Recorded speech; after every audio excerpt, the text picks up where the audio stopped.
You ever have one of those mornings where you wake up thinking the worst thing you'll have to deal with is cold coffee, and then you find out your new neighbor's got other plans? Yeah, that was me. Picture this. I'd just finished building my dream cabin out in the woods with my wife, Amy. Finally, no traffic, no neighbors up in our business, just us and the pines. Or so I thought.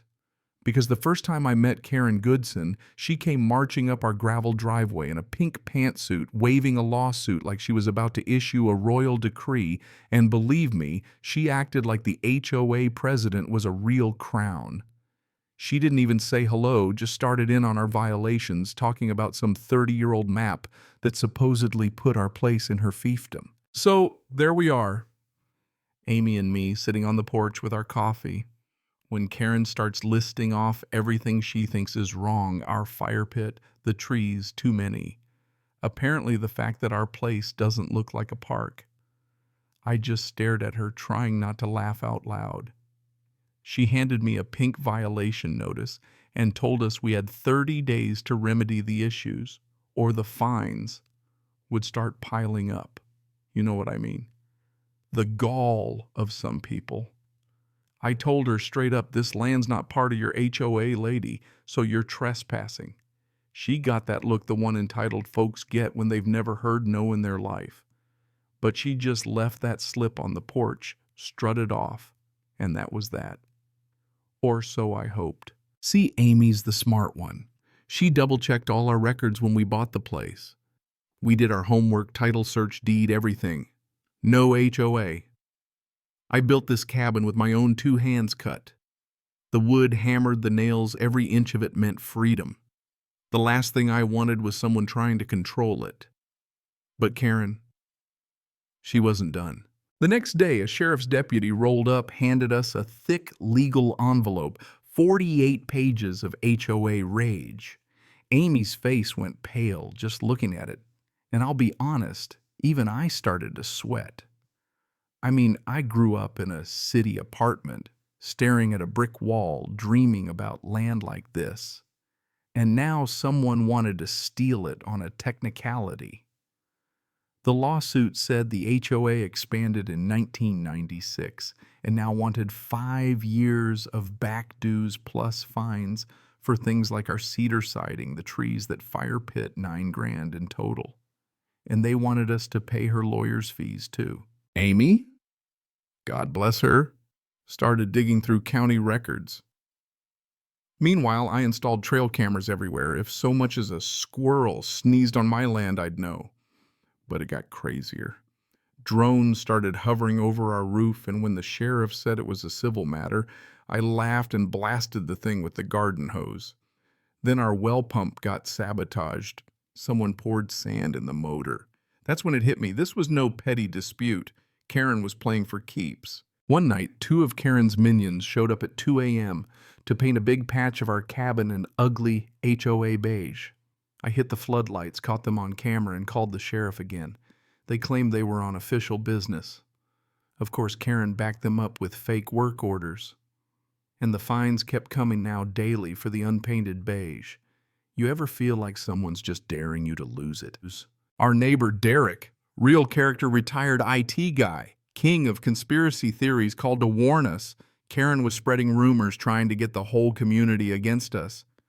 Turns out she'd bullied half the folks on the street already, including an old lady who had to rip out her late husband's rose garden because it wasn't on the approved list.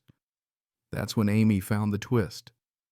Karen, it turned out, ran her own real estate agency and had been buying up every distressed property along the border of High Pines.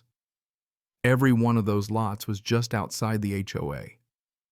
Then, with her expansion map, she was trying to annex all of them, us included, jacking up their value overnight by pulling them inside her kingdom. It was a pure predatory con. The legal records Amy found were sloppy, rushed filings, doctored paperwork. She was weaponizing the HOA not just for power, but for a real estate payday. That's when our fight changed. We went from defending ourselves to plotting a revolution. We looped in, Derek handed him a stack of flyers breaking down Karen's little scheme, and he delivered them to every mailbox in High Pines. The next morning it was chaos, neighbors talking in driveways, Karen frantically deleting posts off the community board. But Karen didn't back down. She sent 2 goons to inspect our place, one of them the same jerk who'd painted our wall. They tried to intimidate me, but I had a splitting axe in hand and Amy filmed the whole thing. When the muscle shoved me, the deputy showed up just in time and cuffed them both. That moment shifted the tide. Suddenly we weren't the problem. Karen was. But we needed the kill shot. Amy remembered Mr. Abernathy, the old farmer who'd sold us our land. We found him in a nursing home, sharp as ever. And he told us about a special exemption. From 1994, his land, now ours, was permanently excluded from the HOA, written into the original development map, with board signatures and everything. The 1996 map, total forgery. He still had the originals locked in a trunk under his bed. When he handed us that map and the signed minutes, I swear I felt history shift in my hands. Court day came. Karen's lawyer put on a show, rolling out the fake map, painting us as renegades. But when it was our turn, our lawyer laid out the real 1994 map, the signed exemption, the evidence of fraud, the video of her thugs attacking me, the whole real estate hustle. Karen's face went from smug to ashen in 2 seconds flat. Judge Stone didn't waste time, case dismissed with prejudice. Karen was ordered to pay all our legal and repair costs personally, not out of HOA funds. But that wasn't the end. Judge Stone referred the whole mess to the DA for criminal investigation. You could almost feel the neighborhood breathe a sigh of relief. Karen was voted out in a landslide, lost her real estate license, and everyone in High Pines got a letter about a special assessment to pay off the legal bills she racked up. Poetic justice, if you ask me. A couple weeks later, Amy and I sat back on our porch, drinking coffee by our fire pit. No beige paint, no fines, no more drones. Peace, the real kind, the kind you fight for and win. You learn a lot about yourself when you're pushed to the edge. I learned that freedom is worth defending, and sometimes you gotta bite back. And maybe not every battle's just yours. Sometimes it's for your neighbors too. So let me ask you, if someone came for your home, your peace, your little piece of the world, how far would you go to stand your ground? Would you fight, or would you just pay up and hope the storm passes? Because out here, some fences don't just mark a line, they tell the world exactly where you stand. If you've ever tangled with an HOA or faced off with a control freak, or maybe you just got a story about defending your own, let's hear it. Where do you draw the line? Drop a comment. Join the conversation, and let's talk about what real justice and real community means to you.